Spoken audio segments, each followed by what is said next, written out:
Had they have stepped up straight away, sorted out a hotel, we could have actually salvaged a few days of our holiday. We find out why some travellers were left out of pocket after Superstorm Sandy grounded flights across parts of North America. It's one of the biggest rodeos in the world, but this one's not in the United States. And Carmen's back to look at what's trending in the online world of travel.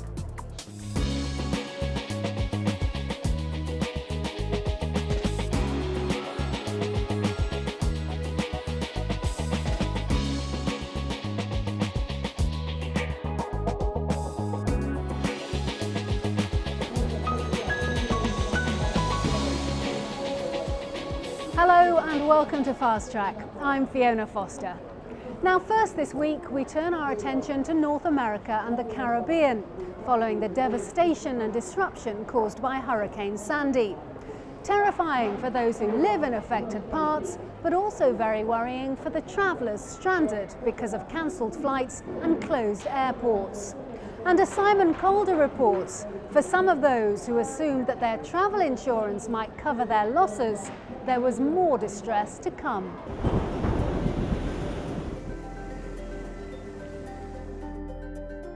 Superstorm Sandy struck at one of the very busiest regions for aviation on the planet and forced a shutdown of air travel along the eastern seaboard. Hurricane-force winds and flooding brought New York to a standstill. It's America's biggest city and the main gateway to the USA, so inevitably visitors were stranded. Many of you have got in touch about your terrifying and expensive ordeals, including Louise and Robin Gillard from Leeds in northern England. That one, I love that one. Louise had booked a surprise birthday treat for her husband. I had sort of 5 weeks, extremely excited, looking forward to going, and yeah, we both couldn't wait. It really was going to be a trip of a lifetime. The trip started well enough, but then the weather deteriorated rapidly. Their hotel, the Salisbury, was near a building site where a giant crane was being battered by high winds. And we actually heard the crane collapse, which was a tremendous sound. The New York City Police Department wants us to evacuate the building. We had an announcement from the hotel that the police department wanted us to evacuate the building. The whole street was closed off, so nobody was allowed to go back. The manager found rooms at a hotel further uptown, the Milburn, but not enough for everyone, so they had to double up and share a suite with another couple. We actually thought at the time we would be going back to our original hotel the following morning. What actually happened was the storm obviously was a lot more severe than anybody had thought, and so the street remained closed. We couldn't go back into the Salisbury, and we ended up staying in the Milburn, sharing with the Manns for 3 nights. As the crisis dragged on, Louise and Robin spent hundreds of dollars trying to cope. They booked their trip through Thomas Cook, which is one of Britain's biggest travel companies and which is bound by European rules to look after customers stranded abroad if they've bought a package vacation. These state that your travel provider must arrange accommodation and flights, but according to Robin, this didn't happen. The couple were due to fly out with the US airline United the following day, Tuesday the 30th of October. But as we know, all flights were cancelled and they had no idea when or how they were going to get home. When it became apparent that we weren't going to be able to go back to the Salisbury, we contacted Thomas Cook to see whether it would be possible for them to organise some other alternative accommodation. There was no guarantee that we could stay in the Milburn. We'd been told we could stay for 1 evening, and at that point Thomas Cook said that there was nothing they could do, that it wasn't their responsibility, it was the responsibility of the airlines, and that we should actually make our own arrangements and find ourselves another hotel. Thomas Cook confirmed to us that they promised to pay for accommodation, but only up to the equivalent of $160 a night. My excellent director will let me know when The cheapest hotel sold by Thomas Cook in Manhattan that I've been able to find is $180 a night. It doesn't seem a realistic offer. You cannot get anywhere in Manhattan for £100 a night, and we really were struggling at that point to find any accommodation as well. The following weekend was due to be the New York Marathon, which was still very much on at that point, and because a lot of the hotels in downtown Manhattan had been evacuated, there was a real pressure on the number of rooms. The couple's ordeal continued. After 3 days, they had to leave the Milburn Hotel because it was fully booked. We phoned Thomas Cook again at that point, asking for help because we were desperate. We had nowhere to stay. We were trying to contact hotels ourselves, but with no success. So we rang them just on the off chance that they knew somewhere or could get us in somewhere. And again, pointed out, this was the help desk, pointed out that there was little they could do, and we would have to do that ourselves. They ended up staying at JFK Airport for the last night of their trip. We put all this to Thomas Cook, and they told us, as a result of the recent storm affecting New York, Thomas Cook provided assistance to a number of its holidaymakers, including Mr. and Mrs. Gillard, including seeking new flights and trying to find alternative hotel accommodation.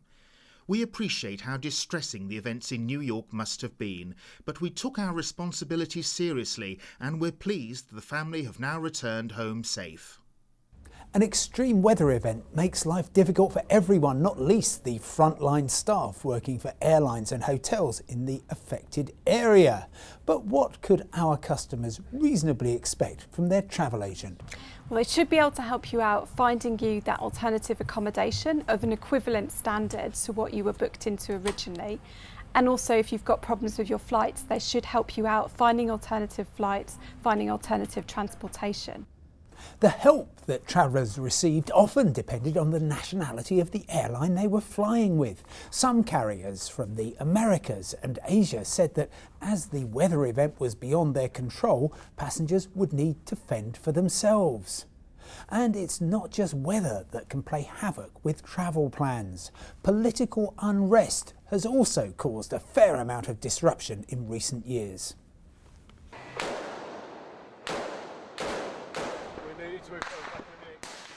In Thailand, the anti-government red shirt protests in 2010 turned Bangkok into a virtual war zone.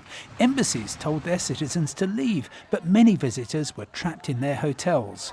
Brett Henry happened to be there on business at the time. It really was a bizarre experience, kind of being trapped in this city with hundreds of thousands of other tourists all trying to get out. And really no ways to exit the country. I was fortunate in that I flew a full service carrier, Singapore Airlines, and someone from the airline contacted me the day of the riot, gave me their name, their contact number, told me they were going to make sure I got home safely and they would keep me updated. I thought it would be a day or so, but it ended up being a week. His colleague, who'd flown on a low-cost airline, Tiger, wasn't so lucky. In the end, he ended up not able to get a flight home on Tiger Airways, but taking a train from Bangkok to Chiang Mai and purchasing a business class ticket on Silk Air to get from Chiang Mai to Singapore, also about 7 to 8 days later. So he was really out of pocket. As Brett's colleague discovered, in most parts of the world there's no obligation for airlines to provide care or compensation at a time of major disruption. Some of them do, some don't. Surely, you may be thinking, the answer is travel insurance, but Fast Track has found wide variations in the level of cover, with many policies not paying out at all for disruption. The compensation is going to be limited. It's designed to cover you for emergency rations. It's not designed to cover you for staying in hotels or eating in fancy restaurants while you've been delayed. And that's what the policy is priced for. You get what you pay for. So here's what you need to think about before you book your next international trip. In many countries, if you book a package involving flights and accommodation, then the travel provider is obliged to look after you, booking new hotel rooms and rearranging flights. If you're flying from a European Union airport and it's delayed or cancelled, then the airline must provide meals and accommodation until it can get you to your destination. That also applies on an EU airline anywhere in the world. Finally, make sure that the travel insurance cover you buy gives you the level of cover you need. Meanwhile, Robin and Louise Gillard are counting the cost of a birthday trip that was hardly a cause for celebration. They still feel their tour operator didn't do enough. We didn't get a holiday from Thomas Cook, and I think had they have stepped up straight away, sorted out a hotel, we could have actually salvaged a few days of our holiday. We could have had the 4 days in New York that we originally booked. They say they're hoping to return to see New York properly sometime soon. And I've advised the couple to pursue their claim for out-of-pocket expenses with their travel provider. Happily, New York is getting back on its feet and is welcoming visitors as usual to America's biggest city. Simon Calder reporting. And if you've been caught up in the chaos, do drop us a line. Were you impressed or were you let down by your insurer? Our address is fasttrack@bbc.com. Now let's have a look at what else has been making news in the world of travel this week. People visiting Madeira are being told to watch out for flu-like symptoms as more than 1,300 cases of dengue fever have been reported on the island. Several tourists have also contracted the disease, which is spread by mosquitoes. Health authorities say it's the worst outbreak Europe's experienced since the 1920s, but aren't issuing travel restrictions. They say regular application of insect repellent should help reduce the risk of infection. The US Embassy in Athens has warned its citizens about the possibility of racist attacks in Greek cities against tourists who could be mistaken for foreign migrants. People of African, Asian, Hispanic or Middle Eastern descent are most at risk, and the embassy is warning tourists to maintain a high level of vigilance and monitor local news stations for updates. The Greek government says incidents of racist violence are isolated and that it's taking all necessary measures to stop the behaviour. An exhibition showcasing art made from the rubbish that litters the slopes of Everest has opened in Nepal.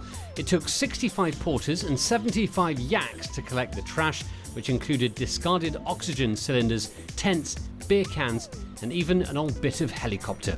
The project aims to promote local artists as well as contributing to clearing up Everest, which environmentalists say has become a dumping ground. The artwork will be in Pokhara in central Nepal next week. And French officials say they'll control access to the village and mountain of Bouguerak to stop them being overrun by New Age groups who believe it'll be the only place in the world still standing when the Mayan calendar comes to an end on December the 21st. They believe the mountain will offer refuge from a predicted apocalypse. How? Well, apparently it's a UFO garage and will open to release spaceships that will whisk nearby humans to safety. That's all this week's news. Time now for a short break. But do stay with us because coming up, Carmen's here with her online check-in guide to the latest travel apps and websites. And I head off to earn my spurs at the second biggest rodeo in the world. But it's not in the United States. So, where is it?